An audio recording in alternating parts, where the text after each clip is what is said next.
ಅಖಿಲಾಂಡ ಕೋಟಿ ಬ್ರಹ್ಮಾಂಡ ನಾಯಕ ರಾಜಾದಿರಾಜ ಯೋಗಿರಾಜ ಪರಬ್ರಹ್ಮ ಶ್ರೀ ಸಚ್ಚಿದಾನಂದ ಸದ್ಗುರು ಸಾಯಿನಾಥ್ ಮಹಾರಾಜ್ ಕಿ ಜೈ.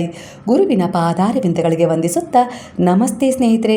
ಈ ಸಂದೇಶ ನಿಮ್ಮ ಬಳಿ ಬಂದಿದೆ ಅಂದರೆ ಇದು ಕೇವಲ ಆಕಸ್ಮಿಕ ಅಲ್ಲ, ಖಂಡಿತ ಇಲ್ಲಿ ಸ್ವಯಂ ಬಾಬಾರವರೇ ನಿಮ್ಮನ್ನು ಆರಿಸಿದ್ದಾರೆ, ಒಂದು ಉದ್ದೇಶಕ್ಕಾಗಿ, ಒಂದು ಸಾಧನೆಗಾಗಿ. ಇದನ್ನು ಪೂರ್ಣವಾದ ಶರಣಾಗತಿಯ ಭಾವದಿಂದ ಕೇವಲ 3 ದಿನ ಮಾಡಿದರೆ ಸಾಕು. ಸಮಸ್ಯೆ ಏನೇ ಇರಲಿ, ಎಂತಹ ಶತ್ರುಗಳು ನಿಮ್ಮ ಮೇಲೆ ಎಂಥದ್ದೇ ಪ್ರಹಾರ, ಎಂಥದ್ದೇ ಮಾಟ ಮಂತ್ರದ ಪ್ರಯೋಗ ಆಗಿರ್ಬೋದು, ನಕಾರಾತ್ಮಕ ಕೆಟ್ಟ ದೃಷ್ಟಿ ಬೀರಿದ್ದಾರೆ ಅಂದರೂ ಕೂಡ ಅದು ತಿರುಗುಬಾಣವಾಗಿ ಅವರನ್ನೇ ತಲುಪುತ್ತೆ. ಅಂತ ಒಂದು ಸಾಧನೆಗಾಗಿ ನಿಮ್ಮನ್ನು ಗುರುವು ಸಿದ್ಧಪಡಿಸ್ತಾ ಇದ್ದಾರೆ, ಸ್ವಾಗತ ಮಾಡಿದ್ದಾರೆ. ಇದು ನಿಮ್ಮ ಮನಸ್ಸಿನ ಅಳಲಾಗಿತ್ತು, ಅದಕ್ಕೆ ಒಂದು ಪರಿಹಾರವನ್ನು ಈ ರೀತಿಯಾಗಿ ಗುರುವೇ ಸ್ವಯಂ ನೀಡ್ತಾ ಇದ್ದಾರೆ. ಹಾಗಾದರೆ ಆ ನಿಯಮವೇನು, ಹೇಗೆ ಮಾಡಬೇಕು ಸಾಧನೆ, ಅದನ್ನು ತಿಳ್ಕೊಳ್ಳೋದಕ್ಕಿಂತ ಮೊದಲು ಈ ಜಗತ್ತು ಬಾಬಾರವರನ್ನು ಸಾಯಿ ಬಾಬಾ ಎನ್ನುವ ಹೆಸರಿನಿಂದ ಗುರುತಿಸ್ತಾರೆ. ಇದು ಅವರ ಕಾರ್ಯರೂಪದ ಹೆಸರಾಗಿದೆ. ಅವರ ಮೂಲ ಆತ್ಮದ ರೂಪ ಶ್ರದ್ಧಾ, ಸಬೂರಿ, ಹಿಡಿತ, ಎಲ್ಲರ ದೇವನು ಒಬ್ಬನೇ ಎನ್ನುವುದು. ಒಂದು ಮಾತನ್ನು ಅರ್ಥ ಮಾಡ್ಕೊಳ್ಳಿ. ಕುದುರೆಗೆ ಒಂದು ಲಗಾಮ್ ಹಾಕ್ತಾರೆ, ಅಂದರೆ ಮೂಗಿಗೆ ಹಾಕುವ ಲಗಾಮು ಅಂದರೆ ದಾರ ಅಂತ ಹೇಳಿ ಅರ್ಥ. ಕುದುರೆಯ ಶಕ್ತಿಯನ್ನು ಕುಂದಿಸಲು ಈ ಲಗಾಮು ಹಾಕುವುದಿಲ್ಲ. ಕುದುರೆಯಲ್ಲಿರುವ ಅಸೀಮು ಶಕ್ತಿಗೆ ದಿಕ್ಕು ತೋರಿಸಲು ಈ ಒಂದು ಲಗಾಮನ್ನು ಹಾಕ್ತಾರೆ. ಕುದುರೆಗೆ ಲಗಾಮು ಹಾಕದಿದ್ದರೆ ತನ್ನದೇ ಶಕ್ತಿಯಲ್ಲಿ ಅದು ಕಳೆದು ಹೋಗುತ್ತೆ, ಅಲೆದಾಡುತ್ತೆ, ಕೆಲವೊಂದು ಸರಿ ಬೀಳುತ್ತೆ, ದಿಕ್ಕು ಕಾಣದೆ ದಿಕ್ಕೆಟ್ಟು ಓಡುತ್ತೆ, ಯಾವ ಕೆಲಸಕ್ಕೂ ಬರೋದಿಲ್ಲ. ಅದೇ ಲಗಾಮು ಹಾಕಿದಾಗ ಅದರ ತಾಕತ್ತು ಶಕ್ತಿಯಾಗಿ ಬದಲಾಗುತ್ತೆ, ಆಗ ಅದರ ಸದುಪಯೋಗ ಆಗುತ್ತೆ. ಇದೇ ಬಾಬಾ ಅಂದರೆ ಗುರುವಿನ ಸ್ವರೂಪವಾಗಿದೆ. ಬಾಬಾ ನಿಮ್ಮ ಶತ್ರುವಿನ ಶಕ್ತಿಯನ್ನು ಅಂತ್ಯಗೊಳಿಸೋದಿಲ್ಲ. ಅವರು ಅವರ ಮನಸ್ಸಿನ ಸ್ಥಿತಿಗತಿಗಳಿಗೆ ಲಗಾಮು ಹಾಕ್ತಾರೆ. ಅವರು ಅವರ ಶಕ್ತಿಯನ್ನು ತಡೀತಾರೆ, ಅಲ್ಲೇ ತಡೆದು ನಿಲ್ಲಿಸ್ತಾರೆ. ಅಂದರೆ ಅವರದ್ದೇ ಜಾಲದಲ್ಲಿ ಅವರನ್ನು ಕಟ್ಟಿ ಹಾಕ್ತಾರೆ, ಅವರದ್ದೇ ಒಂದು ಜಾಲದ ಕಡೆ ಅವರನ್ನು ತಿರುಗಿಸ್ತಾರೆ. ಆ ಶತ್ರುಗಳ ವಾಣಿ, ಅವರ ಉದ್ದೇಶ, ಅವರ ಯೋಜನೆ, ಅವರ ಬುದ್ಧಿ ಎಲ್ಲವೂ ಅವರ ಕಡೆಗೆ ತಿರುಗುತ್ತೆ. ಇದೇ ಗುರುವಿನ ಶಕ್ತಿಯಾಗಿದೆ. ಇದು ಅಬ್ಬರಿಸಿ ಕೂಗೋ ಶಕ್ತಿಯಲ್ಲ, ಶ್ರದ್ಧಾ ಸಬೂರಿಯಿಂದ, ಪ್ರೇಮ, ಕರುಣೆ, ದಯೆಯಿಂದ ಉಂಟಾಗುವ ಒಂದು ಅದ್ಭುತವಾದ ಶಕ್ತಿಯಾಗಿದೆ. ಅಂದರೆ ಶತ್ರುವಿನ ಮುಖದ ಮುದ್ರೆಯಲ್ಲಿ ಅವರ ಲಗಾಮು ಹಿಡಿಯುತ್ತಾರೆ ಗುರುವು. ಈಗ ಪ್ರಶ್ನೆ, ಬಾಬಾ ಯಾರು ಅಂತ ಹೇಳಿ ತಿಳಿದಿದ್ದೀರಾ? ನಿಮ್ಮದೇ ಅರಿವಿನ ಶಕ್ತಿ. ಧರ್ಮ ಶುದ್ಧ ರೂಪದಲ್ಲಿ ಇದ್ದಾಗಲೂ ಕೆಲವು ಬಾರಿ ಪ್ರಕೃತಿಯ ಶಕ್ತಿ ತನ್ನ ಹಿಡಿತ ಕಳೆದುಕೊಳ್ಳುತ್ತೆ. ಆಗ ಯಾವ ಶಕ್ತಿಯೂ ಅದನ್ನು ತಡೆಯಲು ಸಾಧ್ಯ ಆಗೋದಿಲ್ಲ. ಆಗ ಗುರುವು ಆ ಶಕ್ತಿಯನ್ನು ತಡೆಯೋದಿಲ್ಲ, ಅದನ್ನು ಶಾಂತಗೊಳಿಸ್ತಾರೆ, ನಿಲ್ಲಿಸ್ತಾರೆ. ಹಾಗೆ ಅದರ ಸ್ವರೂಪವನ್ನು, ಈ ಸೃಷ್ಟಿಯನ್ನು ನಾಶ ಮಾಡಲು ಬಂದಿದ್ದ ಕೆಲವು ಶಕ್ತಿಯನ್ನು ಅವರು ತಡೀತಾರೆ. ಇದುವೇ ಗುರುವಿನ ತೇಜಸ್ಸಿನ ಆಳವಾದ ಜ್ಞಾನದ ಶಕ್ತಿಯಾಗಿದೆ. ಇಲ್ಲಿ ಪ್ರಕೃತಿಗೂ ಕೂಡ ಕೆಲವು ಬಾರಿ ಗುರುವಿನ ಶಕ್ತಿ ಬೇಕಾಗಿರುತ್ತೆ. ಅದು ಅರಿವಿನೊಂದಿಗೆ ಕೆಲವೊಂದು ರೀತಿಯಲ್ಲಿ ಅದಕ್ಕೆ ಪರಿಹಾರವಾಗಿ ಕಾಣುತ್ತೆ. ಯಾಕಂದರೆ ಕೆಲವು ಸಂಕಟಗಳು ಹೇಗೆ ಇರ್ತವೆ ಅಂದರೆ, ಇಲ್ಲಿ ತಾಕತ್ತು ಕೆಲಸಕ್ಕೆ ಬರೋದಿಲ್ಲ. ಇಲ್ಲಿ ಯಾವ ಅರಿವಿನ ಯೋಜನೆಯ ಬಲ ಬೇಕಾಗಿರುತ್ತೆ ಅಂತ ಹೇಳಿದರೆ, ಅದು ಶತ್ರುವಿನ ಶಕ್ತಿಯನ್ನು ಅವರಿಗೆ ತಿರುಗಿಸಿ, ಅವರ ಬುದ್ಧಿಯನ್ನು ಭ್ರಮಿತಗೊಳಿಸಿ, ಅವರ ಮಾತುಗಳನ್ನು ಅವರೇ ಹಿಡಿದುಕೊಳ್ಳುವಂತೆ ಅವರ ಶಕ್ತಿಯನ್ನು ನಿಧಾನವಾಗಿ ಜಡಗೊಳಿಸುವ ಶಕ್ತಿ ಬೇಕಾಗಿರುತ್ತೆ. ಇದೇ ಗುರುವಿನ ಶಕ್ತಿಯಾಗಿದೆ.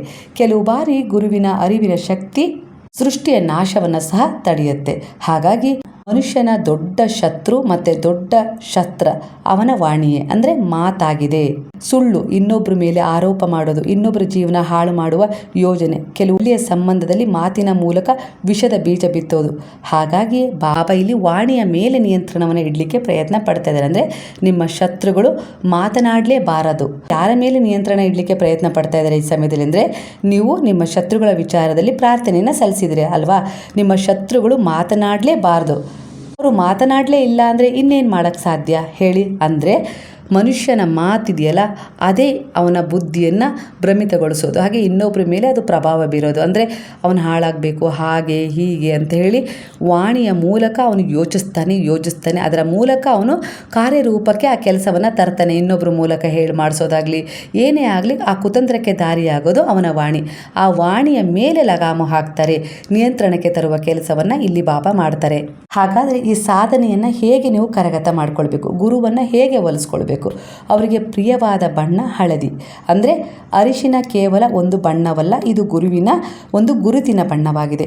ಇದು ಅವರೊಂದಿಗೆ ಸಂಪರ್ಕ ಹೊಂದುವ ಬಣ್ಣವಾಗಿದೆ. ಹಾಗಾಗಿ ನೀವು ಇಲ್ಲಿ ಇದೇ ರೀತಿ ಒಂದು ಸಾಧನೆಯೊಂದಿಗೆ ಅವರಿಗೆ ಶರಣಾಗಿ ಈ ಪರಿಹಾರವನ್ನು ಮಾಡಿಕೊಂಡ್ರೆ ನಿಮ್ಮ ಶತ್ರುಗಳು ಸ್ತಬ್ಧವಾಗ್ತಾರೆ. ಅವರ ಒಂದು ಯಾವುದೇ ರೀತಿ ಕೃತ್ಯ ನಿಮ್ಮ ಮೇಲೆ ಪರಿಣಾಮ ಬೀರೋದಿಲ್ಲ. ನೀವೆಲ್ಲೇ ಹೋದರೂ ಜಯವನ್ನು ಸಾಧಿಸ್ತೀರ. ಹಾಗೆ ನಿಮ್ಮ ಮಾತಿನ ಮೇಲೂ ಕೂಡ ಗುರುವು ಲಗಾಮ ಹಾಕ್ತಾರೆ. ನಿಮ್ಮಿಂದ ಕೂಡ ಯಾವುದೇ ರೀತಿ, ನಿಮ್ಮ ಮಾತಿನಿಂದ ಕೂಡ ನಿಮಗೆ ಯಾವುದೇ ರೀತಿ ಒಂದು ಕೆಟ್ಟ ಕರ್ಮ ವೃದ್ಧಿ ಆಗಬಾರ್ದು. ಇದೇ ಗುರುವಿನ ಮಂತ್ರವಾಗಿದೆ. ಹಾಗಾಗಿ ಗುರುವಿನ ಗುಲಾಮನಾಗುವ ತನಕ ದೊರೆಯದಣ್ಣ ಮುಕುತಿ ಅಂತೇಳಿ ತಿಳಿದವರು ಹೇಳಿರೋದು ಸ್ನೇಹಿತರೆ. ಹಾಗಾಗಿ ಇಲ್ಲಿ ನಾನು ಈಗ ಅದರ ಪರಿಹಾರವನ್ನು ತಿಳಿಸ್ತೀನಿ. ಹೇಗೆ ಸಾಧನೆ ಮಾಡಬೇಕು, ಹೇಗೆ ಮಂತ್ರವನ್ನು ಪಠಿಸಬೇಕು, ಗುರುವಾರ ಯಾವ ಸಮಯದಲ್ಲಿ ಇದನ್ನು ಮಾಡ್ಕೊಳ್ಬೇಕು. ಪ್ರತಿ ಗುರುವಾರ ಮಾತ್ರ ಮಾಡ್ಕೊಳ್ಬೇಕು. 3 ದಿನದ ಸಂಕಲ್ಪದ ರೂಪದಲ್ಲಿ ಮಾಡ್ಕೊಳ್ಬೇಕು. ಗುರುವಾರ ಶುರು ಮಾಡಬೇಕು, ಶುಕ್ರವಾರ, ಶನಿವಾರ 3 ದಿನ ಮಾಡ್ಕೊಳ್ಬೇಕು. ತಿಂಗಳಿಗೆ 1 ಬಾರಿ ಮಾಡ್ಕೊಳ್ಬೇಕಾಗತ್ತೆ. ಅಂದರೆ 3 ದಿನದ ಸಂಕಲ್ಪದ ರೀತಿಯಲ್ಲಿ ತಿಂಗಳಿಗೆ ಒಮ್ಮೆ ಮಾಡ್ಕೊಳ್ಬೇಕು. ಈ ರೀತಿ ಮಾಡ್ಕೊಳ್ತಾ ಹೋಗಿ ವಿಜಯ ನಿಮ್ಮ ಪಾಲಿಗಿರುತ್ತೆ. ಶತ್ರುಗಳ ನಾಶ ಆಗುತ್ತೆ. ಹಾಗೆ ನಿಮ್ಮಲ್ಲಿರುವ ಅನೇಕ ರೀತಿಯ ಒಂದು ದೋಷಗಳಾಗಿರ್ಬೋದು, ಹಾಗೆ ನಿಮ್ಮಲ್ಲೇ ಇರುವ ಒಂದು ಕೆಟ್ಟ ಕರ್ಮ ಆಗಿರ್ಬೋದು, ಹೇಳ ಹೆಸರಿಲ್ಲದಂತೆ ದೂರ ಆಗ್ತವೆ. ಎಲ್ಲಿ ಗುರುವಿನ ಅರಿವಿನ ಶಕ್ತಿಯ ಬೆಳಕಿರುತ್ತೋ ಅಲ್ಲಿ ಕತ್ತಲೆಯಿಂದ ಕೂಡಿರುವ ಯಾವುದೇ ರೀತಿಯ ಒಂದು ನಕಾರಾತ್ಮಕತೆಯ ಯೋಚನೆ ನೆಲೆಯಾಗೋದಿಲ್ಲ. ಇಷ್ಟನ್ನು ಅರ್ಥ ಮಾಡಿಕೊಂಡು ಈ ಪರಿಹಾರವನ್ನು ಮಾಡ್ಕೊಳ್ಳಿ. ಹೇಗೆ ಮಾಡ್ಕೊಳ್ಬೇಕು ಅಂಥೇಳಿ ತಿಳಿಸ್ತೀನಿ. ಇದು ಒಂದು ಸಾಧನೆ. ಪ್ರತಿ ತಿಂಗಳು 3 ದಿನ ನೀವು ಮಾಡುವ ಸಾಧನೆಯಾಗಿರುತ್ತೆ. ನೆನ್ಪಿಟ್ಕೊಳ್ಳಿ, ಇದು ಅಷ್ಟು ಸುಲಭದ ಸಾಧನೆ ಅಲ್ಲ. ಗುರುವನ್ನೇ ನಿಮ್ಮ ಹತ್ರ ಕರೆಸ್ಕೊಳ್ಳೋ ಅಂಥ ಸಾಧನೆ, ದಿವ್ಯ ಸಾಧನೆ ಆಗಿರುತ್ತೆ. ಅಷ್ಟೇ ನಂಬಿಕೆಯಿಂದ ಮಾಡ್ಕೊಳ್ಬೇಕಾಗತ್ತೆ. ಗುರುವು ನಿಮ್ಮ ಮುಂದೆ ಕುಳಿತು ಈ ಸಾಧನೆಯನ್ನು ಗಮನಿಸ್ತಾರೆ. ಅದರ ಆಧಾರದ ಮೇಲೆಯೇ ಫಲ ಕೊಡ್ತಾರೆ. ಆ ರೀತಿಯಾಗಿರುತ್ತೆ. ಸ್ವಲ್ಪನೂ ನೀವು ಇದರಲ್ಲಿ ಹಿಡಿತ ತಪ್ಪಾರ್ದು. ಹಾಗಂತ ಭಯ ಬೀಳಿಸ್ತಾ ಇಲ್ಲ, ಭಯದಿಂದ ಮಾಡೋದಲ್ಲ. ಗುರುವಿನ ಎದುರಿಗೆ ಕುಳಿತು ಅವರ ಮುಖೇನ, ಅಂದರೆ ಅವರನ್ನು ಸಾಕ್ಷಿಯಾಗಿಟ್ಕೊಂಡು ಸಾಧನೆ ಮಾಡುವಂಥದ್ದು. ಹಾಗಾಗಿ ಇಲ್ಲಿ ತಪ್ಪಿಲ್ಲದಂತೆ ಮಾಡಬೇಕು. ತಪ್ಪಿಲ್ಲದಂತೆ ಅಂದರೆ ಪರಿಕರಗಳಲ್ಲಿ ವ್ಯತ್ಯಾಸ ಆದರೂ ಪರವಾಗಿಲ್ಲ, ನಿಮ್ಮ ಭಾವನೆಯಲ್ಲಿ ವ್ಯತ್ಯಾಸ ಆಗಬಾರ್ದು. ನಿಮ್ಮ ಭಾವನೆಯಲ್ಲಿ, ನಿಮ್ಮ ಭಕ್ತಿಯಲ್ಲಿ, ನಿಮ್ಮ ಸಂಕಲ್ಪದಲ್ಲಿ ವ್ಯತ್ಯಾಸ ಆಗಬಾರ್ದು. ಹಾಗಾದರೆ ಹೇಗೆ ಮಾಡೋದು ಅಂತೇಳಿ ಹೇಳ್ತೀನಿ, ಕೇಳಿಸ್ಕೊಳ್ಳಿ. ಗುರುವಾರ ಅದು ಬ್ರಾಹ್ಮಿ ಮುಹೂರ್ತದಲ್ಲಿ ಮಾಡಿದರೆ ಇನ್ನೂ ಶ್ರೇಷ್ಠ. ಇಲ್ಲ ಮಧ್ಯಾಹ್ನ ಅಭಿಜಿನ್ ಲಗ್ನದಲ್ಲಿ ಮಾಡ್ತೀನಿ ಅಂದರೆ ಒಳ್ಳೆಯದು. ಸೂರ್ಯೋದಯದ ಸಮಯದಲ್ಲಿ ಮಾಡ್ತೀನಿ ಅಂದರೆ ಒಳ್ಳೆಯದು. ಇಲ್ಲ ನಾನು ಸಾಯಂಕಾಲ ಗೋಧೂಳಿ ಲಗ್ನದಲ್ಲಿ ಮಾಡ್ತೀನಿ ಅಂದರೆ ಒಳ್ಳೆಯದು.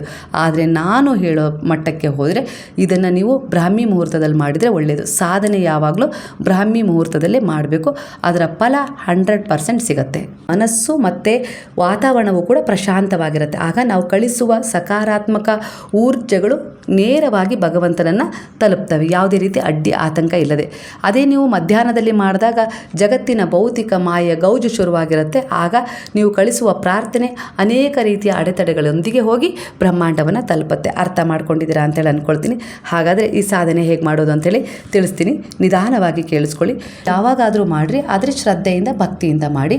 ಹಾಗಾದರೆ ಇದನ್ನು ಹೇಗೆ ಮಾಡಬೇಕು ಅಂದರೆ, ತಿಂಗಳಲ್ಲಿ 1 ಗುರುವಾರ ತಗೊಳ್ಳಿ. ವಾರ ಶುರು ಮಾಡಬೇಕು, 3 ದಿನಗಳ ಕಾಲ ಮಾಡಬೇಕು. ಹಾಗಾದರೆ ಇದು ಅಧಿಕ ಮಾಸ. ಅಧಿಕ ಪುಣ್ಯದ ಫಲ ಪ್ರಾಪ್ತಿ ಆಗಬೇಕು ಅಂದರೆ ನೀವು ಈ ಮಾಸದಲ್ಲಿ 1 ಗುರುವಾರವನ್ನು ಆಯ್ಕೆ ಮಾಡ್ಕೊಳ್ಳಿ. ಈ ಗುರುವಾರನೇ ಆಗಿರ್ಬೋದು, ಮುಂದಿನ ಗುರುವಾರವೇ ಆಗಿರ್ಬೋದು, ಆಯ್ಕೆ ಮಾಡ್ಕೊಳ್ಳಿ. 3 ದಿನ ಗುರುವಾರ ಶುರು ಮಾಡಿದರೆ ಶುಕ್ರವಾರ, ಶನಿವಾರ ಈ 3 ದಿನದಲ್ಲಿ ಆ ಒಂದು ಸಾಧನೆ ಸಂಪನ್ನಗೊಳ್ಳಬೇಕು. ಇದೇ ಆಗಿರುತ್ತೆ. ತಿಂಗಳಿಗೊಮ್ಮೆ ಮಾಡಿಕೊಂಡ್ರೆ ಸಾಕು.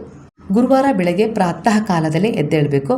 ಎದ್ದು ಒಂದು ಸ್ನಾನದ ನೀರಿಗೆ ಅರಿಶಿನವನ್ನು ಹಾಕಿ ನೀವು ಸ್ನಾನ ಮಾಡ್ಕೊಳ್ಬೇಕು. ಮಂಗಳ ಸ್ನಾನ, ಅಲ್ಲಿ ಅರಿಶಿನದಿಂದನೇ ಸ್ನಾನ ಶುರುವಾಯಿತು. ನಂತರ ಹೊಸ ಬಟ್ಟೆನೇ ಆಗಬೇಕು ಅಂತ ಇಲ್ಲ. ನಿಮ್ಮ ಹತ್ರ ಇರುವ ಒಂದು ಹಳದಿ ಬಣ್ಣದ ಪಂಚೆ ಆಗಿರ್ಬೋದು, ಶರ್ಟ್ ಆಗಿರ್ಬೋದು, ಶಲ್ಯ ಆಗಿರ್ಬೋದು, ತೊಳೆದು ನೀಟಾಗಿ ಇಟ್ಕೊಳ್ಬೇಕು. ಶುಭ್ರವಾಗಿ ಇಟ್ಕೊಳ್ಬೇಕು. ಮಡಿಯಿಂದ ಅದನ್ನೇ ಧರಿಸ್ಬೇಕು. ಸೀರೆ ಆಗಿರ್ಬೋದು, ಇಲ್ಲ ಹಳದಿ ಬಣ್ಣದ ಚೂಡಿದಾರ್ ಆದರೂ ಪರವಾಗಿರಲ್ಲ. ಅದನ್ನು ತೊಳೆದು ಶುಭ್ರವಾಗಿ ಇಟ್ಕೊಂಡು ಅದನ್ನು ಧರಿಸ್ಬೇಕು. ತಲೆಯಲ್ಲಿ ಒಂದು ಹಳದಿ ಬಣ್ಣದ ಹೂವನ್ನು ಮುಟ್ಕೊಳ್ಬೇಕು. ಅಂದರೆ ಕೆನ್ನೆಗೆ ಅರಿಶಿನವನ್ನು ಹಚ್ಕೊಳ್ಬೇಕು. ಹಣೆಗೂ ಕೂಡ ಕುಂಕುಮದ ಜೊತೆ ಹಳದಿಯನ್ನು ಇಟ್ಕೊಳ್ಬೇಕು. ಅರಿಶಿನವನ್ನು ಧಾರಣೆ ಮಾಡಬೇಕು. ಕುಂಕುಮ ಸಣ್ಣದಾಗಿ ಇಟ್ಕೊಳ್ಳಿ, ದೊಡ್ಡದಾಗಿ ಹಳದಿ ಅರಿಶಿನವನ್ನು ಇಟ್ಕೊಳ್ಳೇಬೇಕು. ಸ್ವಲ್ಪ ಅದನ್ನು ನೀರಲ್ಲಿ ಕಲಸಿ ಅದನ್ನು ಹಚ್ಕೊಂಡ್ರೆ ಆಯಿತು. ಹಣೆಗೆ ಶುದ್ಧವಾದ ಅರಿಶಿನವನ್ನೇ ತಗೊಳ್ಳಿ. ಅಂದರೆ ಅರಿಶಿನ ಕೊಂಬನ್ನು ತಂದು ಕುಟ್ಟಿ ಪುಡಿ ಮಾಡಿ ಮಿಕ್ಸಿ ಜಾರಲ್ಲಿ ಹಾಕಿ ಪೌಡ್ರ್ ಮಾಡಿ, ಇದಕ್ಕೋಸ್ಕರನೇ, ಈ ಸೇವೆಗೋಸ್ಕರನೇ ತಂದು ತೆಗೆದಿಟ್ಕೊಬಿಡಿ. 1 ದಿನ ಹಿಂದಿನ ದಿನದಲ್ಲಿ ಇವೆಲ್ಲ ವ್ಯವಸ್ಥೆಯನ್ನು ಮಾಡ್ಕೊಳ್ಳಿ. ನಂತರ ನೀವು ಹಳದಿ ಬಣ್ಣದ ಹೂವನ್ನೇ ತಗೊಳ್ಬೇಕು. ಪೂಜೆಗೆ ಹಳದಿ ಬಣ್ಣದ ನೈವೇದ್ಯವನ್ನೇ ತಗೊಳ್ಬೇಕು. ಹಳದಿ ಬಣ್ಣದ ಅಕ್ಷತೆಯನ್ನೇ ತಗೊಳ್ಬೇಕು. ದೀಪವನ್ನು ಬೆಳಗಿಸ್ಲಿಕ್ಕೆ ಹಳದಿ ಬಣ್ಣದ ತುಪ್ಪವನ್ನೇ ತಗೊಳ್ಬೇಕು. ಅಂದರೆ ತುಪ್ಪ ಹಳದಿ ಬಣ್ಣದ್ದೇ ಆಗಿರುತ್ತೆ. ಯಾಕಂದರೆ ಅದರಲ್ಲಿ ಒಂದು ಚಿಟಿಕೆ ಅರಿಶಿನ ಮಿಕ್ಸ್ ಮಾಡಿ ಅದನ್ನು ಕಾಯಿಸಿರ್ತಿರಲ್ಲ. ಹಾಗಾಗಿ ಶುದ್ಧವಾದ ಹಸಿವಿನ ತುಪ್ಪವನ್ನೇ ತಗೊಳ್ಳಿ. ಹಾಗೆ 33 ಅರಿಶಿಣದ ಕೊಂಬನ್ನು ತಗೊಳ್ಬೇಕು. ನಾನು ಇಲ್ಲಿ ಸ್ಕ್ರೀನ್ ಮೇಲೆ ಫೋಟೋವನ್ನು ತೋರಿಸ್ತೀನಿ. 33 ಅರಿಶಿಣದ ಕೊಂಬನ್ನು ತಗೊಂಡು ಅದನ್ನು ದಾರದಲ್ಲಿ ಕಟ್ಕೋಬೇಕು. ಅದು 3 ಬಾರಿ ಜಪಮಾಲೆ ಅಂತ ಪಟ್ಟಿಸ್ಬೇಕು. ಯಾವ ಮಂತ್ರ ಪಟ್ಟಿಸ್ಬೇಕು ಅಂತೇಳಿ ತಿಳಿಸ್ತೀನಿ. ಅಷ್ಟನ್ನು ತಯಾರಿ ಮಾಡಿಕೊಂಡ್ರೆ ಈಗ ಮನೆಯೆಲ್ಲ ಸ್ವಚ್ಛಗೊಳಿಸ್ಕೊಂಡು ಸ್ನಾನ ಆಯಿತು. ನಂತರ ಹಳದಿ ಬಟ್ಟೆಯನ್ನು ಧರಿಸಿದ್ರಿ, ಕೆನ್ನೆಗೆ ಅರಿಶಿಣವನ್ನು ಹಚ್ಕೊಂಡ್ರಿ, ಹಣೆಗೆ ಅರಿಶಿಣವನ್ನು ಇಟ್ಕೊಂಡ್ರಿ. ಹಾಗೆ ಈಗ ದೇವರ ಕೋಣೆಗೆ ಬಂದು ದೇವರನ್ನು ಸ್ವಚ್ಛಗೊಳಿಸ್ಕೊಂಡು ಪೂಜೆಗೆ ಎಲ್ಲ ಸಿದ್ಧತೆ ಮಾಡಿಕೊಂಡ್ರಿ. ನಂತರ ಬಾಬಾರವರ ಫೋಟೋವನ್ನು ಒರೆಸ್ಕೊಂಡ್ರಿ. ಮೂರ್ತಿ ಇದ್ದರೆ ಒಂದು ಸ್ವಲ್ಪ ಶುದ್ಧವಾದ ನೀರಿನೊಂದಿಗೆ ಅರಿಶಿಣ ಬೆರೆಸಿ ಅದಕ್ಕೆ ಒಂದು ತೀರ್ಥ ಸ್ನಾನ ಮಾಡಿಸ್ಕೊಳ್ಳಿ. ಸಾಕು. ಸರಳವಾಗಿ ಅದನ್ನು ಒಂದು ಹಳದಿ ಬಟ್ಟೆಯ ಮೇಲೆ, ವಸ್ತ್ರದ ಮೇಲೆ ಇಟ್ಟು ಬಾಬಾರವರ ಮೂರ್ತಿಯನ್ನು ಇಟ್ಟುಬಿಡಿ. ಫೋಟೋವನ್ನು, ಮೂರ್ತಿ ಇಲ್ಲ ಅಂದರೆ ಫೋಟೋನು ಕೂಡ ಒಂದು ಕಡೆ ಇಟ್ಟುಬಿಡಿ. ಅಲ್ಲಿ ಒಂದು ಹಳದಿ ಹೂವಿನ ಹಾರವನ್ನು ಹಾಕಿ, ಇಲ್ಲ ಒಂದೇ ಒಂದು ಹೂವಿದೆ ಅಂದರೆ ಒಂದೇ ಒಂದು ಬಾಬಾರವರ ಪಾದಗಳಲ್ಲಿ ಹಳದಿ ಬಣ್ಣದ ಹೂವನ್ನು ಇಡಿ. ಬಾಬಾರವರಿಗೂ ಕೂಡ ಹಳದಿಯನ್ನು ಅಂದರೆ ಅರಿಶಿಣವನ್ನು ಕಲಸಿದ್ದು ಪಾದದಲ್ಲಿ ಇಟ್ಟು ಪಾದಕ್ಕೆ ಹಚ್ಚಿ, ಮೂರ್ತಿಗಾದರೂ ಪಾದಕ್ಕೆ ಹಚ್ಚಿ. ಆಯಿತಾ? ಮೂರ್ತಿ ಇಲ್ಲದೇ ಇದ್ದರೂ ಫೋಟೋ ಇಲ್ಲದೇ ಇದ್ದರೆ ಮೂರ್ತಿ, ಎರಡೂ ಇದ್ದರೆ ಎರಡಕ್ಕೂ ಕೂಡ ಪೂಜೆ ಮಾಡ್ಬೋದು. ಈ ರೀತಿ ಹಳದಿ ಬಣ್ಣದ ಹೂವನ್ನು ಅರ್ಪಣೆ ಮಾಡಿದ್ರಿ. ನಂತರ 2 ತುಪ್ಪದ ದೀಪಗಳನ್ನು ಬೆಳಗಿಸಿದ್ರಿ. ನಂತರ ಧೂಪ ದೀಪ, ಒಂದು ಹಳದಿ ಬಣ್ಣದ ಒಂದು ಯಾವುದಾದ್ರೂ ನೈವೇದ್ಯವನ್ನು ತೋರಿಸಿದ್ರಿ. ಅಂದರೆ ಕಡಲೆಬೇಳೆ ಇದೆ, ಹಳದಿ ಬಣ್ಣದ ಕಡಲೆಬೇಳೆ, ಅದು ಗುರುವಿಗೆ ಶ್ರೇಷ್ಠವಾದದ್ದು ಕಡಲೆಬೇಳೆ ಅಲ್ವಾ. ಅದನ್ನೇ ಸ್ವಲ್ಪ ಬೆಲ್ಲ ಮತ್ತು ಅದನ್ನು ಮಿಶ್ರಣ ಮಾಡಿ ತುಪ್ಪ ಹಾಕಿ ಪಾಯಸವನ್ನು ಮಾಡಿಕೊಂಡ್ರೂ ಆಯಿತು. ಈ ರೀತಿ ಮಾಡಿಕೊಂಡ್ರೂ ಆಯಿತು. ಈ ರೀತಿಯಾಗಿ ಇಲ್ಲ ಕಡಲೆಬೇಳೆ ಕೋಸಂಬರಿ ಮಾಡಿಕೊಂಡ್ರೂ ಆಯಿತು. ಇಲ್ಲ ಹಳದಿ ಬಣ್ಣದ ಮೈಸೂರು ಪಾಕ್ ಆಯಿತು, ಜಿಲೇಬಿ ಆಯಿತು. ಹೀಗೆ ಏನಾದರೂ ಒಟ್ಟಾರೆಯಾಗಿ ನಿಮ್ಮ ಕೈಯಲ್ಲಿ ಮಾಡಿಕೊಂಡ್ರೆ ಅತ್ಯಂತ ಶ್ರೇಷ್ಠವಾಗಿರುತ್ತೆ. ಮಡಿಯಿಂದ ಮಾಡ್ಕೊಂಡಿರ್ತಾರೆ, ಹಾಗಾಗಿ ಹೊರಗಡೆಯಿಂದ ಆದಷ್ಟು ತರೋದನ್ನು ತಪ್ಪಿಸಿ ಈ ರೀತಿ ಮಾಡ್ಕೊಳ್ಳಿ. ಗುರುವಾರದ ದಿನ ನೀವು ಚಿತ್ರಾನ್ನ ಕೂಡ ಮಾಡ್ಕೊಳ್ಬೋದು. ಶುದ್ಧವಾಗಿ ನೀವೇ ಅನ್ನ ಮಾಡಿಕೊಂಡು ಒಗ್ಗರಣೆ ಎಲ್ಲ ಮಾಡಿಕೊಂಡು ಅರಿಶಿಣದ ಪುಡಿ ಎಲ್ಲ ಹಾಕಿ ಚಿತ್ರಾನ್ನ ಕಲಿಸ್ತಿರಲ್ಲ, ಅದು ಹಳದಿ ಬಣ್ಣದ್ದಾಗಿರುತ್ತೆ. ಅದನ್ನು ಕೂಡ ನೀವು ನೈವೇದ್ಯಕ್ಕೆ ತಯಾರಿ ಮಾಡ್ಕೊಳ್ಬೋದು. ಇಷ್ಟು ಮಾಡಿಕೊಂಡು ನೀವು ನೈವೇದ್ಯವನ್ನು ಮಾಡ್ತೀರಾ. ಪೂಜೆ ಎಲ್ಲ ಆಯಿತು. ಈಗ ಆ ಅರಿಶಿನ ಕೊಂಬನ್ನು ದಾರದಲ್ಲಿ ಕಟ್ಕೊಂಡಿದ್ದೀರ. 33 ಅರಿಶಿಣದ ಕೊಂಬನ್ನು ಒಂದು ಹಳದಿ ದಾರದಲ್ಲಿ ಕಟ್ಟಿಟ್ಕೊಂಡಿದ್ದೀರಲ್ಲ, ಅದನ್ನು ಕೈಯಲ್ಲಿ ಹಿಡ್ಕೊಳ್ಬೇಕು. ಈಗ ಗುರುವಿನ ಎದುರಿಗೆ ಪ್ರಾರ್ಥನೆಯನ್ನು ಮಾಡ್ಕೊಳ್ಳಿ. ಸಂಕಲ್ಪದ ರೂಪದಲ್ಲಿ ತಿಳಿಸಿ, ನೀವು ಇಂದು ಯಾವ ಮನೋಕಾಮನೆಯನ್ನು ಈಡೇರಿಸ್ಕೊಳ್ಳೋಕ್ಕೆ, ಯಾವ ಸಮಸ್ಯೆಯಿಂದ ಹೊರಗೆ ಬರಲಿಕ್ಕೆ ಈ ಸಂಕಲ್ಪದ ರೀತಿಯಲ್ಲಿ ಈ ಸಾಧನೆಯನ್ನು ಮಾಡ್ತಾ ಇದ್ದೀರಾ. ಆ ಗುರುವನ್ನು ಸಾಕ್ಷಿಯಾಗಿ ಇಟ್ಕೊಂಡು ಅವರ ಎದುರಿಗೆ ಸಮರ್ಪಣೆಯಾಗಿ ಅನ್ನೋ ರೀತಿಯಲ್ಲಿ ನೀವು ಮನಸ್ಸಲ್ಲಿ ಹೇಳ್ಕೊಳ್ಳಿ. ತುಂಬ ಗೌಜಾಗೋ ರೀತಿಯಲ್ಲಿ ಇರಬಾರ್ದು. ಪ್ರಾರ್ಥನೆ ಒಂದೊಂದೇ ಹೇಳ್ಕೊಳ್ಳಿ. ಒಂದೊಂದೇ ತಿಂಗಳಿಗೆ ಒಂದೊಂದೇ ಹೇಳ್ಕೊಂಡ್ರು ನಿಮ್ಮ ವರ್ಷಕ್ಕೆ 12 ಆಸೆಗಳಂತೂ ಖಂಡಿತ ಈಡೇರುತ್ತೆ. ಯಾಕಂದರೆ ಈ ಸಾಧನೆ ತುಂಬ ಬಹಳ ಪವರ್ಫುಲ್ ಅಂತಲೇ ಹೇಳ್ಬೋದು. ಖಂಡಿತ ನಿಮ್ಮ ಆಸೆ ಏನಿರುತ್ತೋ ಅದು ನೆರವೇರುತ್ತೆ. ಅದು ಯಾವ ಉದ್ದೇಶಕ್ಕಾಗಿ ಮಾಡಿರ್ತೀರೋ ಅದು ಕೈಗೂಡುತ್ತೆ. ಹಾಗೆ ಯಾವ ಶತ್ರು ದೂರ ಆಗಬೇಕು ಅಂತ ಹೇಳಿ ಬಯಸ್ತೀರೋ ಅದು ಕೂಡ ನಡೆಯುತ್ತೆ. ಶತ್ರುವಿಗೆ ತುಂಬ ಬೇಗನೆ ಇದು ಪರಿಣಾಮ ಬೀರುತ್ತೆ. ಅಂಥದ್ದೊಂದು ಸಾಧನೆ ಆಗಿರುತ್ತೆ. ನಾನು ಏನೋ ಒಂದು ಸಾಧನೆ ಮಾಡಬೇಕು, ಆ ಸಾಧನೆಗೋಸ್ಕರ ನಾನು ವಿದೇಶಕ್ಕೆ ಹೋಗ್ತಾ ಇದ್ದೀನಿ, ನನಗೆ ಆಶೀರ್ವಾದ ಬೇಕು, ನಿಮ್ಮ ರಕ್ಷಣೆ ಬೇಕು, ಇದೇ ನನ್ನ ಮನೋಕಾಮನೆಯ ಸಂಕಲ್ಪ ಆಗಿದೆ. ಅದನ್ನು ಆಧಾರವಾಗಿ ಇಟ್ಕೊಂಡು ನಿಮ್ಮನ್ನು ಸಾಕ್ಷಿಯಾಗಿ ಇಟ್ಕೊಂಡು ನಾ ಈ ಸಾಧನೆ ಮಾಡ್ತಾ ಇದ್ದೀನಿ ಅಂದರೆ ಅದು ಆಯಿತು. ಸಂತಾನದ್ದಾದರೂ ಆಯಿತು, ಇಲ್ಲ ಮದುವೆದಾದರೂ ಆಯಿತು. ಈ ರೀತಿಯಾಗಿ ಹೇಳಿಕೊಂಡು ಒಂದು ಸಂಕಲ್ಪ ತೊಗೊಂಡ್ರಿ. ಒಂದೇ ಸಂಕಲ್ಪ ತೊಗೋಬೇಕು, ಹೇಳಿದ್ದೀನಿ ಕೇಳಿ. ನಂತರ ಎಲ್ಲ ಸಂಕಲ್ಪ ಆಯ್ತಲ್ವಾ, ಆಮೇಲೆ ಆ ಅರಿಶಿಣದ ಕೊಂಬನ್ನು ಕೈಯಲ್ಲಿ ಹಿಡ್ಕೊಂಡೇ ಇರ್ತಿರಲ್ಲ, ಒಂದೊಂದೇ ಅರಿಶಿಣದ ಕೊಂಬನ್ನು ಇಟ್ಕೊಂಡು 108 ಬಾರಿ ಈ ಮಂತ್ರವನ್ನು ಜಪಿಸ್ಬೇಕು. ಓಂ ಶಿರಡಿ ವಾಸಾಯ ವಿದ್ಮಹೆ ಸಚ್ಚಿದಾನಂದಾಯ ಧೀಮಹಿ ತನ್ನೋ ಸಾಯಿ ಪ್ರಚೋದಯಾತ್ ಅನ್ನುವ ಈ ದಿವ್ಯ ಗಾಯತ್ರಿ ಮಂತ್ರ, ಅಂದರೆ ಸಾಯಿ ಗಾಯತ್ರಿ ಮಂತ್ರವನ್ನು 108 ಬಾರಿ ಜಪಿಸ್ಬೇಕು.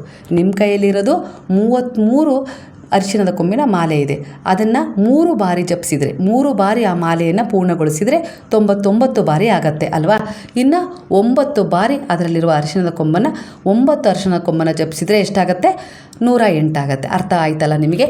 ಅಂದರೆ 108 ಬಾರಿ ನೀವು ಈ ಮಂತ್ರವನ್ನು ಜಪಿಸ್ಬೇಕು. ನೀವು 108 ಅರಿಶಿಣದ ಕೊಂಬನ್ನು ಒಂದೇ ದಾರದಲ್ಲಿ ಕಟ್ಟಿ ಇಟ್ಕೊಳ್ಬೋದು. ಆದರೆ 33 ಗುರುವಿನ ಸಂಖ್ಯೆ ಆಗಿರೋದ್ರಿಂದ 33 ಒಂದ್ಸರಿ, 33 ಒಂದ್ಸರಿ, 33 ಒಂದ್ಸರಿ, 3 ಸಾರಿ ಹೇಳಿದರೆ 99 ಸಾರಿ ಆಗುತ್ತೆ. ಇನ್ನು 9 ಬಾರಿ ಹೇಳಬೇಕಲ್ವ 108 ಆಗಲಿಕ್ಕೆ. ಆಗ ಅದೇ ಅರಿಶಿಣದ ಕೊಂಬಿನ ಮಾಲೆಯಲ್ಲಿ 9 ಅರಿಶಿಣದ ಕೊಂಬನ್ನು ಹಿಡ್ಕೊಂಡು 9 ಸಾರಿ ಹೇಳಿದರೆ 108 ಆಗುತ್ತೆ. ನಿಮಗೆ ಅರ್ಥ ಆಯಿತು ಅಂತೇಳಿ ಅಂದ್ಕೊಳ್ತೀನಿ. ಅಂದರೆ ದಿನಕ್ಕೆ 108 ಬಾರಿ ಮಾತ್ರ ಈ ಮಂತ್ರವನ್ನು ಜಪಿಸ್ಬೇಕು, ಅದೇ ಅರಿಶಿಣದ ಮಾಲೆಯನ್ನು ಕೈಯಲ್ಲಿ ಹಿಡಿದು. ಹಾಗಾಗಿ 33 ಅರಿಶಿಣದ ಕೊಂಬನ್ನು ಒಂದು ದಾರದಲ್ಲಿ, ಹಳದಿ ದಾರದಲ್ಲಿ ಪೋಣಿಸಿ ಇಲ್ಲವೇ ಕಟ್ಟಿ ಇಟ್ಕೊಳ್ಳಿ. ಇಲ್ಲ ಅಂದರೆ 108 ತರಬೇಕಾಗತ್ತೆ. 108 ಬೇಡ, 33 ತಂದ್ಕೊಳ್ಳಿ. 3 ಮಾಲೆ ರೀತಿಯಲ್ಲಿ ಜಪಿಸಿ, ನಂತರ 9 ಅರಿಶಿಣದ ಕೊಂಬನ್ನು ಹಿಡಿದು 9 ಬಾರಿ ಜಪಿಸಿ 108 ಆಗುತ್ತೆ. ಆ ಮಾಲೆಯನ್ನು ಪೂರ್ಣವಾಗಿ 3 ಬಾರಿ ಜಪಿಸಿದರೆ 99 ಸಂಖ್ಯೆ ಆಗುತ್ತೆ. ಈಗ 9 ಬಾರಿ ಜಪಿಸಿದರೆ 108 ಆಗುತ್ತೆ. ಆವಾಗ ಏನು ಮಾಡಬೇಕು? ಅದನ್ನು ಕೊನೆಯದಾಗಿ 4ನೇ ಬಾರಿ ಕೈಯಲ್ಲಿ ಹಿಡಿದು ಅದರಲ್ಲಿ 33 ಅರಿಶಿನ ಕೊಂಬಲ್ಲಿ 9 ಅರಿಶಿನ ಕೊಂಬನ್ನು ಕೈಯಲ್ಲಿ ಹಿಡ್ಕೊಂಡು 9 ಬಾರಿ ಈ ಮಂತ್ರವನ್ನು ಜಪಿಸಿದರೆ 108 ಬಾರಿ ಆಗುತ್ತೆ. ಈ ರೀತಿಯಾಗಿ ಜಪಿಸಿದ ನಂತರ ಜಪಮಾಲೆಯನ್ನು ಅದನ್ನು ನೀವು 3 ದಿನಗಳ ಕಾಲ ಇದೇ ರೀತಿ ಹಿಡ್ಕೊಂಡು ಜಪಿಸ್ಬೇಕು. ಇದೇ ರೀತಿ ನೈವೇದ್ಯ ಕೊಡಬೇಕು. ಇದೇ ರೀತಿ ಸಂಕಲ್ಪ ಮಾಡಬೇಕು. ಒಂದೇ ಸಮಯವನ್ನು ನಿಗದಿಪಡಿಸ್ಕೊಳ್ಬೇಕು. ಬೆಳಗ್ಗೆ ಮಾಡಿದೆ, ಒಂದು ದಿನ ಸಂಜೆ ಮಾಡಿದೆ ಅನ್ನೋ ಹಾಗಿಲ್ಲ. ಬ್ರಾಹ್ಮಿ ಮುಹೂರ್ತದಲ್ಲಿ ಮಾಡಿದರೆ 3 ದಿನ ಬ್ರಾಹ್ಮಿ ಮುಹೂರ್ತದಲ್ಲೇ ಮಾಡಬೇಕು. ನಾನು ಹೇಳೋದಾದರೆ ಬ್ರಾಹ್ಮಿ ಮುಹೂರ್ತದಲ್ಲಿ ಮಾಡೋದೇ ಒಳ್ಳೆಯದು. ಒಂದೇ ಸಂಕಲ್ಪವನ್ನು 3 ದಿನ ಕೂಡ ಹೇಳ್ಕೊಳ್ಬೇಕು. ನಿಮಗೆ ಕನ್ಫ್ಯೂಸ್ ಆದರೆ ಇವತ್ತೊಂದು ಹೇಳಿದೆ ನಾಳೆ ಒಂದು ಹೇಳಿದೆ ಅನ್ನೋದಾದರೆ ನೀವು ಅದನ್ನು ಒಂದು ಚೀಟಿಯಲ್ಲಿ ನಿಮ್ಮ ಸಂಕಲ್ಪವನ್ನು ಬರೆದಿಟ್ಕೊಂಡ್ಬಿಡಿ. ಆ ಒಂದು ಅರಿಶಿಣದ ಕೊಂಬನ ಕೈಯಲ್ಲಿ ಹಿಡಿದು ಆ ಚೀಟಿಯನ್ನು ತೆಗೆದು ಎದುರಿಗಿಟ್ಕೊಂಡು ಅದನ್ನು ಓದಿದರೆ ಆಯಿತು. ಮಾಲೆ ಇರುತ್ತಲ್ಲ, ಅರಿಶಿಣದ ಕೊಂಬನ ಮಾಲೆ, ಅದನ್ನು ಒಂದು ಹಳದಿ ವಸ್ತ್ರದಲ್ಲಿ ಕಟ್ಟಿ ಬಾಬಾರವರ ಎದುರಿಗೆ ಇಟ್ಟುಬಿಡಬೇಕು. ಆ ಅರಿಶಿಣದ ಕೊಂಬಿನ ಮಾಲೆ ನೀವು ಬಟ್ಟೆಯಲ್ಲಿ ಸುತ್ತಿಡುವಾಗ ಒಂದು ಕರ್ಪೂರವನ್ನು ತಗೊಂಡು ಪುಡಿ ಮಾಡಿ ಅದರ ಮೇಲೆಲ್ಲ ಮಿಶ್ರಣ ಮಾಡಿ ಇಡಿ. ಖಂಡಿತ ಸುವಾಸನೆ ಬರುವ ಹಾಗೆ ಮಿಶ್ರಣ ಮಾಡಿ ಆ ಬಟ್ಟೆಯಲ್ಲಿ ಕಟ್ಟಿ ಅದರ ಇಟ್ಬಿಡಬೇಕು. 3 ದಿನಗಳ ಕಾಲ ಅದೇ ಮಂತ್ರವನ್ನು ನೀವು ಪಠಿಸ್ಬೇಕು. ಇದೇ ರೀತಿ ಪೂಜೆ ಮಾಡಬೇಕು. ಅದೇ ಒಂದು ಅರಿಶಿಣದ ಕೊಂಬದ ಮಾಲೆ ಸಾಕು. ಮತ್ತು ದಿನನಿತ್ಯ ಹೊಸ ಮಾಲೆ ಮಾಡ್ಕೊಳ್ಳೋದು ಬೇಡ. 3 ದಿನಗಳ ಕಾಲ ಅದೇ ಮಾಲೆ ಇದ್ದರೆ ಆಯಿತು. 3 ದಿನಗಳ ನಂತರ ಅಂದರೆ ಶನಿವಾರ ಪೂರ್ಣಗೊಳ್ಳುತ್ತಲ್ವ, ಭಾನುವಾರದ ದಿನ ಬೆಳಗ್ಗೆ ಆ ಮಾಲೆಯನ್ನು ನಿಮ್ಮ ಮನೆಯ ಎದುರುಗಡೆ ಮೇನ್ ಡೋರ್ ಇರುತ್ತಲ್ಲ ಅಲ್ಲಿಗೆ ಹಾಕಬೇಕು. ಇಲ್ಲವೇ ನಿಮ್ಮ ಮನೆಯ ಎದುರಿಗಿರುವ ತುಳಸಿ ದೇವಿಗೆ ಹಾಕಬೇಕು. ಒಂದು ಭಾನುವಾರ, ಸೋಮವಾರ, ಮಂಗಳವಾರ 3 ದಿನ ಆ ಮಾಲೆ ಅಲ್ಲೇ ಇರಬೇಕು. ತೆಗೆದು ಹರಿಯುವ ನೀರಲ್ಲಿ ಬಿಡಬೇಕು. ಇಲ್ಲಾಂದರೆ ನಿಮ್ಮ ಮನೆಯಲ್ಲಿ ಯಾವುದಾದ್ರೂ ಗಿಡದ ಪಾಟ್ ಇದೆ, ಹರಿಯುವ ನೀರ ಹತ್ರ ಹೋಗೋಕ್ಕಾಗಲ್ಲ ಅಂದರೆ ಆ ಪಾಟಲ್ಲಿ ಮಣ್ಣು ತೆಗೆದು ಆ ಅರಿಶಿಣದ ಕೊಂಬಿನ ಮಾಲೆಯನ್ನು ಅದರಲ್ಲಿ ಹಾಕಬೇಕು. ಅಂದರೆ ನಿಮ್ಮ ಇಚ್ಛೆ ಪೂರ್ಣಗೊಳ್ತು, ನಿಮ್ಮ ಒಂದು ಸಾಧನೆ ಸಂಪನ್ನಗೊಳ್ತು ಅನ್ನೋ ರೀತಿಯಲ್ಲಿ ಈ ರೀತಿಯಾಗಿ ನೀವು ಮಾಡ್ತಾ ಬರಬೇಕು. 3 ದಿನಗಳ ಸಂಕಲ್ಪ ಆಗಿರುತ್ತೆ. ಇದು ಅತ್ಯಂತ ಪ್ರಭಾವಶಾಲಿಯಾದ ಒಂದು ಸಾಧನೆಯಾಗಿದೆ. ಖಂಡಿತ ಮಾಡ್ಕೊಳ್ಳಿ. ಗುರುವೇ ಸಾಕ್ಷಿಯಾಗಿ ನಿಮ್ಮ ಎದುರಿಗೆ ಕೂತು ಮಾಡಿಸ್ತಾರೆ. ಈ ಸಂಕಲ್ಪವನ್ನು ನಾನು ನನ್ನ ಜೀವನದಲ್ಲಿ ಮಾಡಿದ್ದೀನಿ. ಅನೇಕ ರೀತಿಯ ಸಮಸ್ಯೆಗಳಿಂದ ಹೊರಗೆ ಬಂದಿದ್ದೀನಿ. ಅಂದರೆ ನಾನು ಎಲ್ಲೂ ಹೋಗಿ ಹಣ ಖರ್ಚು ಮಾಡಿಲ್ಲ. 1 ರೂಪಾಯಿನೂ ನಾನು ಹೋಗಿ ನನ್ನ ಕಷ್ಟದಂಥ ಸಮಯದಲ್ಲಿ ನನಗೇನಾಗಿದೆ, ಯಾವ ಸಮಸ್ಯೆ ಆಗಿದೆ ಹೇಳಿ ಏನೂ ಕೇಳಲಿಲ್ಲ. ನಾನು ಹೋಗಿದ್ದೇ ಗುರುವಿನ ಶರಣದಲ್ಲಿ. ಅವರು ನನಗೆ ಯಾವೆಲ್ಲ ರೀತಿಯಲ್ಲಿ ಒಂದು ದಾರಿ ತೋರಿಸಿದಾರೋ ಅದೇ ರೀತಿ ನಾನು ಸಮಸ್ಯೆಗಳಿಗೆ ಪರಿಹಾರ ಕಂಡುಕೊಂಡು ಇವತ್ತು ಯಾವುದೇ ರೀತಿ ಸಮಸ್ಯೆ ಇಲ್ಲದೆ ಅವರ ಕೃಪೆಯೊಂದಿಗೆ ಜೀವನ ನಡೆಸ್ತಾ ಇದ್ದೀನಿ. ಖಂಡಿತ ಈ ಸಾಧನೆಯನ್ನು ನೀವು ಪ್ರತಿ ತಿಂಗಳು ಮಾಡ್ತಾ ಇದ್ದ ಹಾಗೆ 3 ದಿನಗಳ ಕಾಲ ನಿಮ್ಮ ಶತ್ರುಗಳ ಬಾಯಿಗೆ ಲಗಾಮ್ ಹಾಕ್ತಾರೆ. ಹಾಗೆ ದಿಕ್ಕು ತಪ್ಪಿಸ್ತಾರೆ ಅವ್ರದ್ದು. ಅಂದರೆ ನಿಮ್ಮ ಮೇಲೆ ಅವರು ಯಾವುದೇ ರೀತಿಯಲ್ಲಿ ಒಂದು ಪ್ರಭಾವ ಬೀರಲಿಕ್ಕೆ ಬರ್ತಾ ಇರ್ತಾರಲ್ಲ, ಆ ಪ್ರಭಾವ ಅವ್ರ ಮೇಲೆ ತಿರುಗತ್ತೆ. ಅವರೇ ಆ ತಿರುವಿನಲ್ಲಿ ಬಂಧಿತರಾಗ್ತಾರೆ. ಅಂದರೆ ಅವರು ಯಾವ ಒಂದು ಬಂಧನದಲ್ಲಿ ನಿಮ್ಮನ್ನು ಬಂಧಿಸಬೇಕು ಅಂತ ಇರ್ತಾರೋ ಅದೇ ಬಂಧನದಲ್ಲಿ ಅವರು ಬಂಧಿತರಾಗ್ತಾರೆ. ಅಷ್ಟರ ಮಟ್ಟಿಗೆ ಗುರುವು ಅವರ ವಿಚಾರಕ್ಕೆ, ಅವರ ಬುದ್ಧಿಗೆ, ಅವರ ಒಂದು ಕಾರ್ಯಕ್ಕೆ ಲಗಾಮ್ ಹಾಕ್ತಾರೆ. ಅಂಥ ಒಂದು ಮಹತ್ವವುಳ್ಳ ಸಾಧನೆಯಾಗಿದೆ. ಈ ಸಾಧನೆಯನ್ನು ಮಾಡ್ಕೊಳ್ಳಿ. ತುಂಬ ಜನ ನನಗೆ ಕೇಳಿದ್ರಿ, ಯಾವುದಾದ್ರೂ ಒಂದು ವ್ರತ ಇದ್ದರೆ ಹೇಳ್ರಿ, ಪೂಜೆ ಇದ್ದರೆ ಹೇಳ್ರಿ, ಅನೇಕ ರೀತಿಯ ಸಮಸ್ಯೆಗಳಲ್ಲಿ ಬಳಲ್ತಾ ಇದ್ದೀನಿ ಅಂದರೆ ಖಂಡಿತ ಮಾಡ್ಕೊಳ್ಬೋದು. ವ್ಯಾಪಾರದ ಸ್ಥಳದಲ್ಲೂ ಕೂಡ ಮಾಡಿಕೊಂಡು ವ್ಯಾಪಾರ ಚೆನ್ನಾಗಾಗ್ತಾ ಇಲ್ಲ ಅಂದರೆ ಅಲ್ಲೇ ಕೂತ್ಕೊಂಡು ಮಾಡಿಕೊಂಡು ನೀವು ಆಫೀಸಲ್ಲೂ ಕೂಡ ಇದನ್ನು ಮಾಡಿಕೊಂಡು ಅಲ್ಲೇ ಜಪ ಮಾಡಿ ಆ ಮಾಲೆಯನ್ನು ಆಫೀಸಲ್ಲೇ ಕಟ್ಬೋದು. ಈ ರೀತಿ ಕೂಡ ನಂತರ ಅದನ್ನು ಈ ರೀತಿ ತೆಗೆದು ಹಾಕ್ಬೋದು. ಈ ರೀತಿ ಮಾಡ್ಕೊಳ್ಬೋದು. ವ್ಯವಹಾರ ಜಾಗದಲ್ಲಾಗಿರ್ಬೋದು, ಹೋಟೆಲಲ್ಲಾಗಿರ್ಬೋದು, ಮನೆಯಲ್ಲಾಗಿರ್ಬೋದು, ಎಲ್ಲಾದರೂ ನೀವು ಇದನ್ನು ಮಾಡ್ಕೊಳ್ಬೋದು. ತುಂಬ 3 ದಿನದ ಈ ಒಂದು ಸಂಕಲ್ಪ ಸಾಧನೆಯನ್ನು ಮಾಡಿಕೊಂಡ್ರೆ ನಿಮ್ಮ ಜೀವನದಲ್ಲಿ ನೀವು ಅನೇಕ ರೀತಿಯ ಸಮಸ್ಯೆಗಳಿಂದ ಹೊರಗೆ ಬರ್ತೀರಾ. ಯಾವುದೇ ರೀತಿ ಹಣ ಖರ್ಚು ಮಾಡಿ ಎಲ್ಲೂ ತಿರುಗಬೇಕಾಗಿಲ್ಲ. ಭಗವಂತನ ಅನುಗ್ರಹ ಆಶೀರ್ವಾದ ನಿಮಗೆ ಖಂಡಿತ ಸಿಗುತ್ತೆ. ನಿಮ್ಮ ಒಳ್ಳೆಯ ಉದ್ದೇಶದ ಕರ್ಮದಲ್ಲಿ ಒಳ್ಳೆಯ ಯೋಜನೆ ಇರಬೇಕು. ಅಂದರೆ ಹೇಗಪ್ಪ ಅಂದರೆ ಯಾರು ನಿಮ್ಮ ಬಗ್ಗೆ ಏನು ಕೆಟ್ಟದನ್ನು ಯೋಚಿಸ್ತಾರೋ ಅವ್ರ ಬಾಯಿಗೆ ಬೀಳುತ್ತೆ ಲಗಾಮು. ಅಂದರೆ ಗುರುವೇ ಹಾಕ್ತಾರೆ. ಅರ್ಥ ಮಾಡ್ಕೊಳ್ಳಿ. ಅಂದರೆ ಅವರ ಹಿಡಿತವನ್ನು ಗುರುವು ತಗೊಳ್ತಾರೆ. ನೀವು ಯಾರಿಗಾರು ಒಪ್ಪಿಸ್ಬೇಕಲ್ವಾ, ಅವರನ್ನು ನೀವು ಗುರುವಿಗೆ ಒಪ್ಪಿಸ್ಬಿಟ್ರೆ ಆಯಿತು. ಇಷ್ಟೇ ನಿಮ್ಮ ಕೆಲಸ. ತುಂಬ ಸರಳವಾಗಿದೆ. ಏನೂ ಖರ್ಚಿಲ್ಲ, 1 ರೂಪಾಯಿನೂ ಖರ್ಚಿಲ್ಲ. ಒಂದು ಸ್ವಲ್ಪ ಅರಿಶಿಣದ ಕೊಂಬನ್ನು ತಗೊಳ್ಬೇಕಾಗತ್ತೆ ಅಷ್ಟೇ. ಅದಕ್ಕೆ ಉಳಿದಿದ್ದೆಲ್ಲ ನಿಮ್ಮದೇ ಆದ ಭಕ್ತಿ, ಶ್ರದ್ಧೆ, ಏಕಾಗ್ರತೆ, ಸಮರ್ಪಣೆ ಭಾವ ಬೇಕಾಗಿರುತ್ತೆ ಗುರುವಿಗೆ. ಎಂತಹ ಒಂದು ಶತ್ರು ಬಾಧೆ ಆಗಿರಲಿ, ಎಂಥದ್ದೇ ಒಂದು ಅನಾರೋಗ್ಯದ ಸಮಸ್ಯೆ ಆಗಿರಲಿ, ಏನೇ ಒಂದು ಕೆಲಸದಲ್ಲಿ ಕಿರಿಕಿರಿ, ಸಂತಾನದಲ್ಲಿ, ಮದುವೆಯಲ್ಲಿ ಏನೆಲ್ಲ ಒಂದು ಅಡೆತಡೆ ಆಗ್ತಾಯಿದೆಯೋ ಅದೆಲ್ಲದಕ್ಕೂ ಖಂಡಿತ ಈ ಸಂಕಲ್ಪ ಪರಿಹಾರ ನೀಡುತ್ತೆ. ಮಕ್ಕಳನ್ನು ಬದಲಾಯಿಸಬೇಕು, ಮಕ್ಕಳಲ್ಲಿ ಪರಿವರ್ತನೆ ತರಬೇಕು, ಗಂಡನಲ್ಲಿ ಪರಿವರ್ತನೆ ತರಬೇಕು, ಇವೆಲ್ಲದಕ್ಕೂ ಇದು ನಿಮಗೆ ಒಂದು ದಿವ್ಯಾಸ್ತ್ರವಾಗಿ ಕೆಲಸ ಮಾಡುತ್ತೆ. ನೀವು ಅಷ್ಟೇ ನಂಬಿಕೆ ಇಟ್ಟು ಮಾಡ್ಕೊಳ್ಳಿ. ಮಾಹಿತಿ ಇಷ್ಟವಾಗಿದೆ ಅಂತೇಳಿ ಅಂದ್ಕೊಳ್ತೀನಿ. ಇಷ್ಟವಾದರೆ ಸಾಯಿರಾಮ್ ಅಂತೇಳಿ ಕಮೆಂಟ್ ಮಾಡಿ. ಈ ಮಾಹಿತಿಯನ್ನು ತುಂಬ ಜನಕ್ಕೆ ಶೇರ್ ಮಾಡೋದ್ರಿಂದ ಅವರಿಗೂ ಕೂಡ ಅನುಕೂಲ ಆಗುತ್ತೆ, ಅವರಿಗೆ ದಾರಿ ತೋರಿಸಿದ ಪುಣ್ಯ ನಿಮಗೆ ಸಿಕ್ಕೇ ಸಿಗುತ್ತೆ. ಹಾಗಾಗಿ ಎಷ್ಟಾಗುತ್ತೋ ಅಷ್ಟು ಶೇರ್ ಮಾಡಿ. ಇವೆಲ್ಲ ಒಂದು ರೀತಿಯಲ್ಲಿ ತಂತ್ರಸಾರದಲ್ಲಿ ಬಳಕೆಯಾಗುವ ಶುದ್ಧವಾದದ್ದನ್ನು ಒಳ್ಳೆಯ ಉದ್ದೇಶದೊಂದಿಗೆ ಮಾಡುವ ಕ್ರಿಯೆಗಳಾಗಿರ್ತವೆ. ಅದನ್ನು ನಾನು ಈ ರೀತಿಯಾಗಿ ನಿಮಗೆ ಒಂದು ಸಂಕಲ್ಪದ ಸಾಧನೆಯಾಗಿ ಮಾಡ್ಕೊಳ್ಳಿ ಅಂತೇಳಿ ತಿಳಿಸ್ತಾ ಇದ್ದೀನಿ. ನಂಬಿಕೆ ಇಟ್ಟು ಮಾಡ್ಕೊಳ್ಳಿ, ಅದಕ್ಕೆ ಹಾಗೆ ಪ್ರತಿಫಲ ಸಿಗುತ್ತೆ. ಸ್ನೇಹಿತರೆ, ಮಾಹಿತಿ ಇಷ್ಟವಾಗಿದ್ದರೆ ಸಾಯಿರಾಮ್ ಅಂತೇಳಿ ಕಮೆಂಟ್ ಮಾಡಿ, ಯಾರಿಗಾದರೂ ಶೇರ್ ಮಾಡಬೇಕು ಅಂತೇಳಿ ನಿಮ್ಗೆ ಅನಿಸಿದರೆ ಖಂಡಿತ ಶೇರ್ ಮಾಡಿ. ಹಾಗಾದರೆ ಎಲ್ಲರೂ ಸೇರಿ ಹೇಳೋಣ, ಹರೇ ರಾಮ ರಾಮ ರಾಮ ಹರೇ ಹರೇ, ಹರೇ ಕೃಷ್ಣ ಕೃಷ್ಣ ಕೃಷ್ಣ ಹರೇ ಹರೇ, ಹರೇ ಸಾಯಿ ಸಾಯಿ ಹರೇ ಹರೇ, ಹರೇ ಬಾಬಾ ಬಾಬಾ ಬಾಬಾ ಹರೇ ಹರೇ, ಹರೇ ದತ್ತ ದತ್ತ ಹರೇ ಹರೇ.